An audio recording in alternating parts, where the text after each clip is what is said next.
Assalamualaikum warahmatullahi wabarakatuh. Teman-teman sekalian, para mahasiswa, apakah pembelajaran untuk tahun akademik 2020-2021 akan dilaksanakan tatap muka full di kampus atau hibrid ya, sebagian di kampus, sebagian online atau full online? Kita simak penjelasan dari Mas Menteri Pendidikan dan Kebudayaan pada siaran pers kemarin. Kita saksikan pernyataan dari beliau. Warahmatullahi wabarakatuh. Selamat datang kepada seluruh tamu undangan dan para wartawan dalam acara pengumuman panduan penyelenggaraan pembelajaran pada tahun ajaran dan tahun akademik baru di masa pandemi Coronavirus Disease 2019 atau COVID-19. Oke, sedikit mengenai pendidikan tinggi. Berikut. Ya, tahun akademik pendidikan tinggi tetap dimulai bulan Agustus 2020, ya. Tetapi pembelajaran di perguruan tinggi di semua zona masih dilakukan secara daring. Jadi masih online. Belum belajar tatap muka, belum masuk. Dan alasannya adalah universitas juga punya potensi mengadopsi belajar jarak jauh lebih mudah daripada pendidikan menengah dan dasar. Jadinya untuk saat ini, karena keselamatan adalah yang nomor satu, saat ini semua perguruan tinggi masih melakukan secara online. Sampai kalau ke depannya mungkin kebijakan yang berubah, tapi untuk saat ini belum berubah. Jadi masih melakukan secara daring, ya. Jadi itu adalah keputusan dari Kemendikbud pada saat ini. Tapi ada yang namanya aktivitas prioritas. Ya, aktivitas prioritas itu adalah aktivitas yang sangat berhubungan dengan kelulusannya mahasiswa yang sulit sekali dilakukan secara daring. Contoh, penelitian di laboratorium untuk skripsi, tesis, dan disertasi. Biasanya ini adalah small group ataupun individu, project-project individu. Dan seperti tugas laboratorium, praktikum, studio, bengkel, dan hal-hal seperti ini yang butuh mesin, butuh peralatan, dan lain-lain. Kalau ini aktivitas prioritas yang berdampak kepada kelulusan siswa, masing-masing pemimpin perguruan tinggi diperbolehkan untuk mengizinkan aktivitas mahasiswa datang ke kampus hanya untuk aktivitas prioritas itu yang berhubungan dengan kelulusannya. Kenapa kita perbolehkan ini? Karena kita tidak ingin mengorbankan potensi daripada setiap mahasiswa untuk lulus pada saat ini, karena itu akan menciptakan berbagai macam masalah lainnya. Tetapi pembelajaran masih dilakukan secara online. Jadi ya masih tidak diperkenankan untuk melakukan kuliah tatap muka. Tidak diperkenankan berbondong-bondong untuk mahasiswa masuk ke dalam kampus. Cuman buat individual project mereka yang khusus prioritas untuk kelulusannya. Berikut. Nah, berarti mahasiswa tidak diperkenankan ke kampus. Tetapi di situ ada pembedaan antara pembelajaran yang mata kuliah teori ya, dengan mata kuliah praktik. Ada pembedaan di situ, ada kebijakannya berbeda.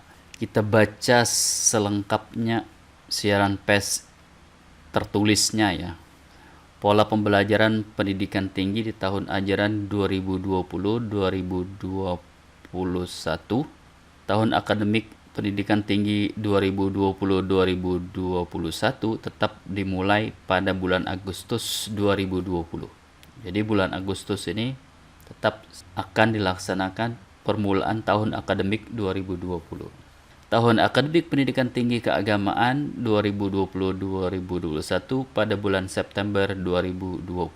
Jadi untuk IAIN, UIN, STAIN itu dimulai pada bulan September 2020. Bagaimana dengan metode pembelajarannya? Pembelajaran di perguruan tinggi pada semua zona. Semua zona ini maksudnya zona COVID hijau, merah, kuning ya. Wajib dilaksanakan secara daring. Jadi tidak ada pengecualian, yang hijau juga tetap dilaksanakan secara daring. zona merah apalagi, zona kuning juga. Semua zona. Untuk mata kuliah teori. Untuk mata kuliah teori itu wajib dilaksanakan secara daring. Demikian juga untuk mata kuliah praktik sedapat mungkin tetap dilakukan dengan daring. Mata kuliah praktik itu diusahakan daring ya.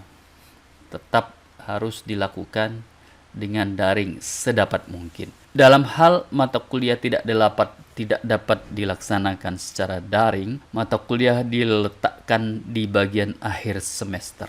Kalau tetap juga harus ke kampus ya, misalnya ke lab, perlu lab seperti kimia, pertanian, kedokteran, diletakkan pada praktiknya, yang praktikumnya itu diletakkan di bagian akhir semester.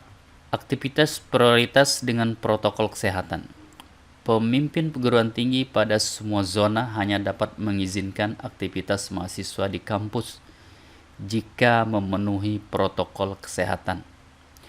Dan kebijakan yang akan dikeluarkan Direktur Jenderal terkait untuk kegiatan yang tidak dapat digantikan dengan pembelajaran daring seperti penelitian di laboratorium untuk skripsi, tesis, dan disertasi. Itu akan diatur kemudian. Tugas laboratorium, praktikum, studio, bengkel, dan kegiatan akademik vokasi atau yang serupa. Aktivitas ini harus mendapatkan izin ya, dari pihak pimpinan perguruan tinggi dengan tetap memenuhi protokol kesehatan, yaitu penelitian di laboratorium untuk skripsi, tesis, dan disertasi. Ini menurut Mas Menteri tadi, supaya tidak menghambat kelulusan mahasiswa yang sedang mengerjakan tugas akhirnya. Kemudian tugas laboratorium dan sebagainya itu juga diatur kemudian dan harus mendapatkan izin dari pimpinan perguruan tinggi. Dengan demikian, teman-teman mahasiswa sekalian, pada tahun akademik 2020-2021 tetap pembelajarannya adalah daring online, terutama ya kan, bahasanya itu wajib ya. Untuk mata kuliah teori itu wajib online. Apabila ada praktikum, diletakkan di akhir semester. Bagaimana dengan tanggapan mahasiswa terhadap siaran pers di dan kebijakan laboratorium, ini? skripsi, tesis, dan disertasi. Ya, pada saat video ini saya buat sudah ada 1.100 komentar ya. Kita akan lihat komentar dari mahasiswa terhadap kebijakan baru ini. Kita grabbing komennya. Ada 1.106 total komennya terhadap keterangan pers penyelenggaraan pembelajaran pada tahun ajaran dan tahun akademik baru di masa pandemi coronavirus COVID-19. Kita lihat tanggapan dari mahasiswa. Dengan kata kunci mahasiswa, ada 65 total tanggapan. Apa saja isunya? Ini ada dari Diki Kurniasandi. Kuliah daring, ortu kerja dibayar setengah, UKT bayar full. Belum kuota buat kuliah, apalagi streamingnya nguras kuota banget. Dosen gak mau tahu keluh kesah mahasiswanya. Alhasil, teman-teman yang kurang beruntung tinggal di pelosok, tidak ada sinyal, tahu pas-pasan buat beli kuota. Sering ketinggalan, ujungnya nilai jauh dari kata baik. Nah, jadi menurut Kurnia Sandi, persoalan UKT, kemudian persoalan sinyal, dan persoalan kuota. Selanjutnya dari Mutiara Dewi. Pak Menteri, tolong UKT kita mahasiswa swasta tidak setidaknya diringankan, karena kami juga tidak memakai fasilitas kampus. Kasihan para orang tua mahasiswa yang lain, mungkin kena PHK atau bisa jadi kerjanya macet seperti yang orang tua saya alami. Mohon kiranya dipertimbangkan Pak, isu UKT di perguruan tinggi swasta. Selanjutnya Muhammad Rafi, kami adalah mahasiswa, tentunya kami membutuhkan biaya untuk menuntut ilmu dan tidak semua mahasiswa yang berkuliah memiliki biaya. Bapak-bapak yang terhormat, kami mahasiswa ini dikuliahkan oleh orang tua kami. Bahkan ada yang kuliah mencari duit sendiri. Ditambah zaman ini zamannya COVID-19, orang tua dan kami banting tulang mencari pekerjaan, dan apalagi orang tua banyak juga yang pengangguran. Tolong lihatlah orang tua kami yang susah-susah, Pak. Bukalah hati bapak-bapak agar kami bisa melanjutkan kuliah. Teman-teman kami banyak yang berhenti kuliah karena biaya, Pak. Kami adalah generasi penerus bangsa. Perlancarlah jalan mahasiswa-mahasiswi untuk berkuliah, Pak. Sungguh kami kecewa. Mengeluhkan persoalan biaya ya. Jadi dia Eka Pramesti, kalau masalah masih bayar kos tapi tidak ditempati tergantung kebijakan dari masing-masing pemilik kos. Ibu saya pemilik kos, tapi alhamdulillah ibu saya memahami situasi ini. Bila kos tidak ditempati ya tidak perlu dibayar, walaupun sebenarnya ibu saya juga membutuhkan pemasukan. Tapi kami paham posisi kok. Ini persoalan kos ya. Jadi yang dikeluhkan mahasiswa adalah persoalan kuota, UKT, bayar kos, 3 itu ya. Apakah ada keluhan mahasiswa terhadap dosen? Coba kita lihat. Sekolah ini memang mahal, pendidikan mahal. Kalau karena daring Anda meminta keringanan atau bahkan malah gratis, apakah Anda berpikir bagaimana nasib guru dosen honorer swasta yang melihat satu sudut pandang? Coba lebih bijak. Ini dia nggak setuju. Tidak setuju beliau ya, apakah minta keringanan dan sebagainya. Perhatikan nasib guru dosen honorer swasta itu, yang mau bayarnya siapa? Iya.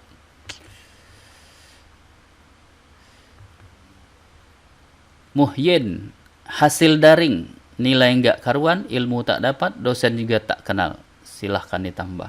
Ini dia dampak negatif dari daring, katanya nilainya nggak karuan, ilmunya dia nggak dapat, dosennya juga dia nggak kenal. Keluhan terhadap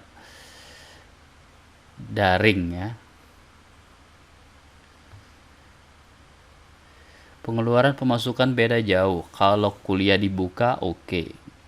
Karena UKT ya saya bayar terasa memakai fasilitas kampus sampai bertemu dosen-dosen kesaingan. Kalau di rumah aja kuliah online, UKT-nya nggak terasa, sama aja kayak gini. Ini gitu. Ini persoalan UKT juga ya.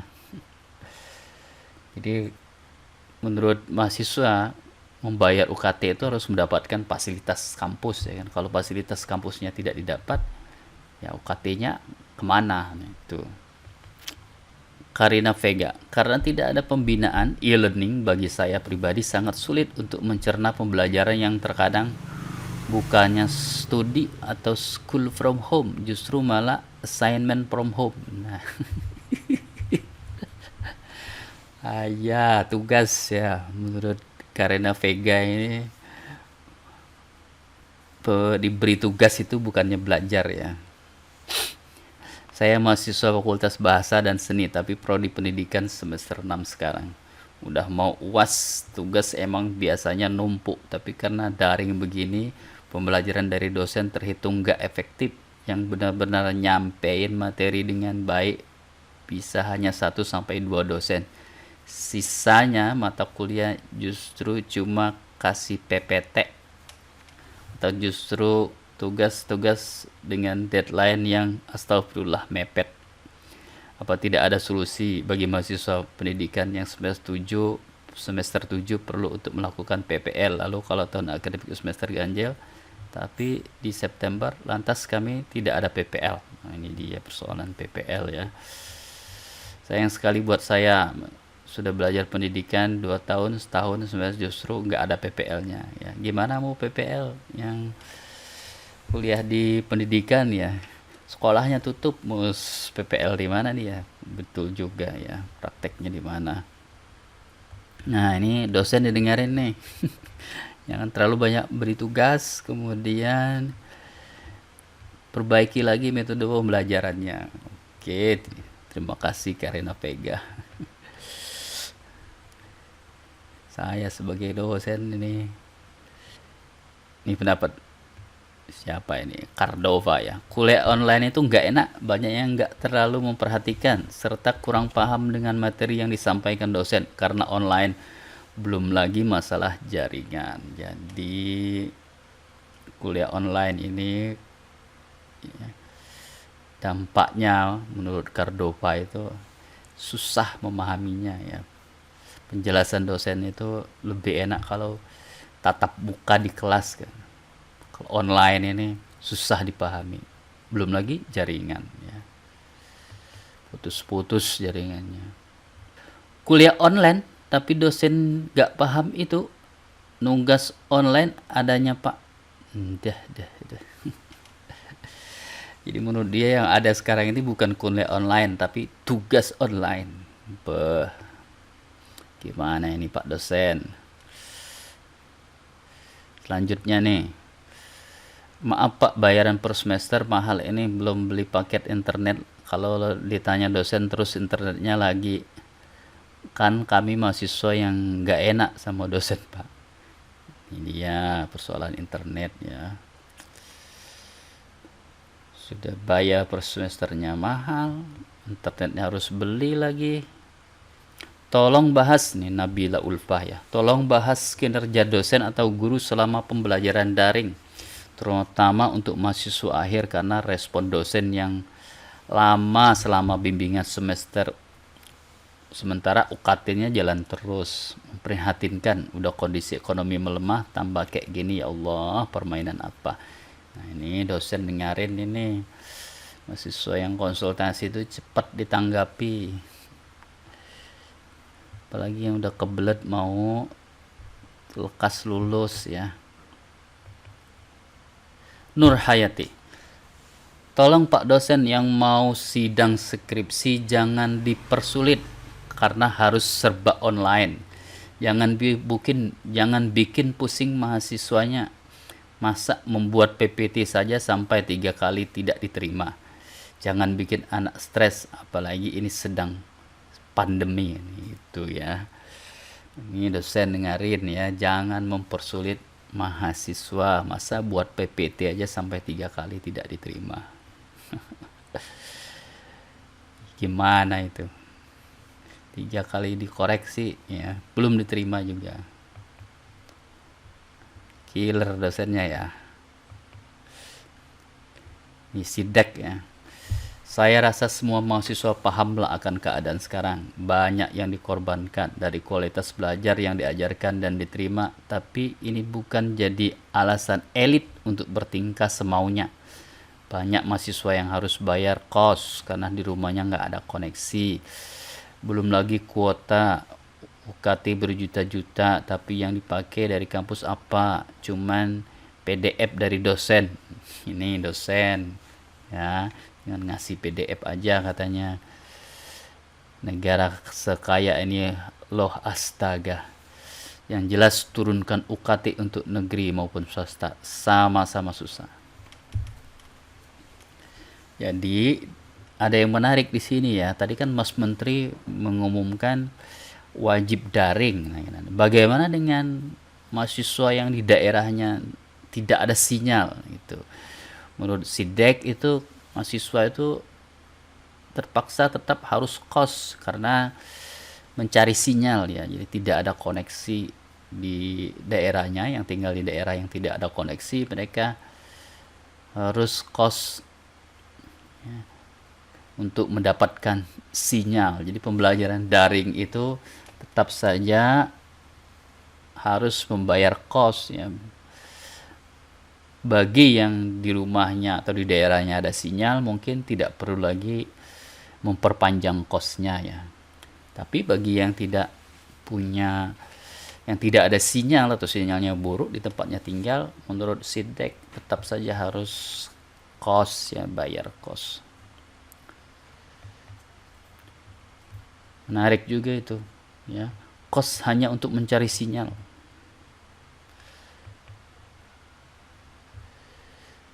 Blue Wall, masih anak dosen yang dikasih keringanan. Malah anak dosen yang dikasih keringanan. Gimana ini Bapak dosen? Keringanan UKT ini maksudnya ya. Ini yang harus didengarkan nih dosen nih. Keluhan dari mahasiswa nih, ada sekitar 19 ya, total komen tadi itu.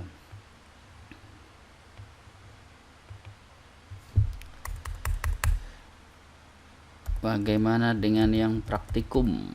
Tanggapannya tentang praktikum.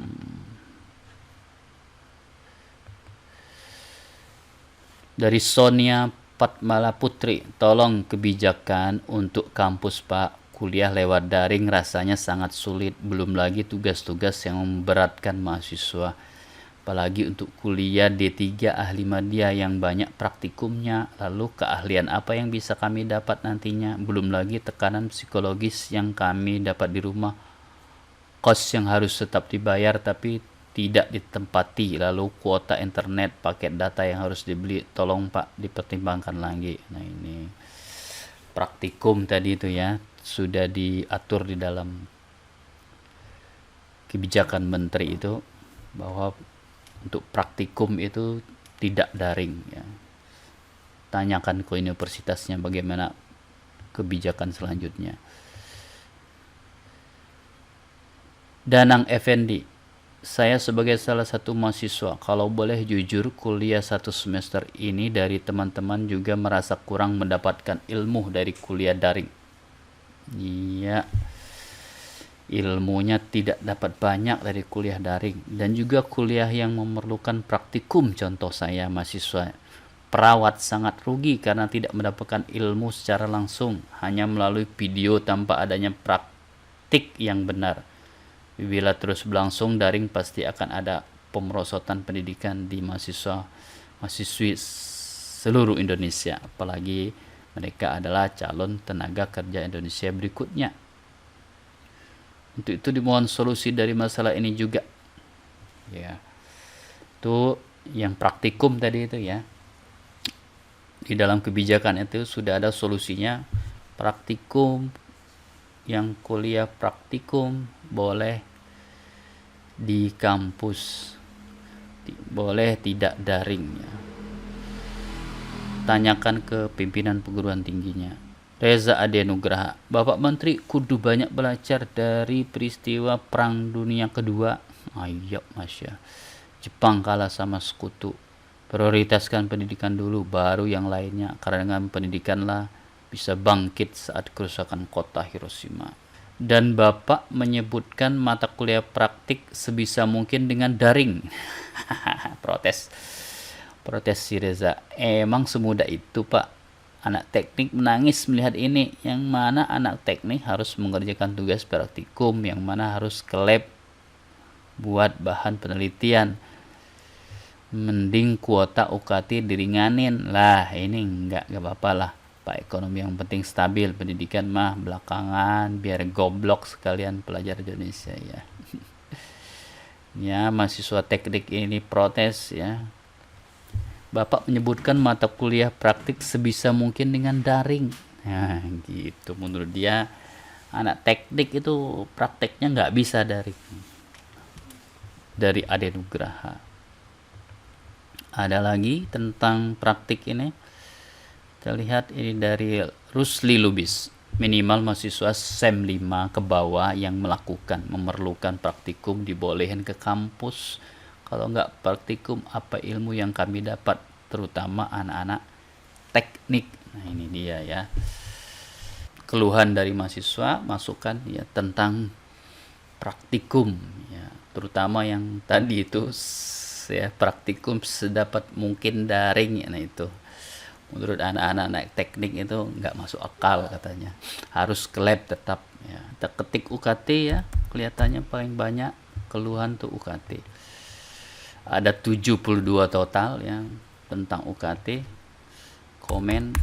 Kemudian kuota, tentang kuota ada 66, paling tinggi berarti UKT, kemudian kuota kos 34. Jadi itu masalah yang dihadapi oleh mahasiswa, UKT, kuota, kos, itu kalau kuliahnya daring ya. Kemudian yang praktikum itu menurut mereka ya tidak mungkin ya, sedapat mungkin dilaksanakan daring itu.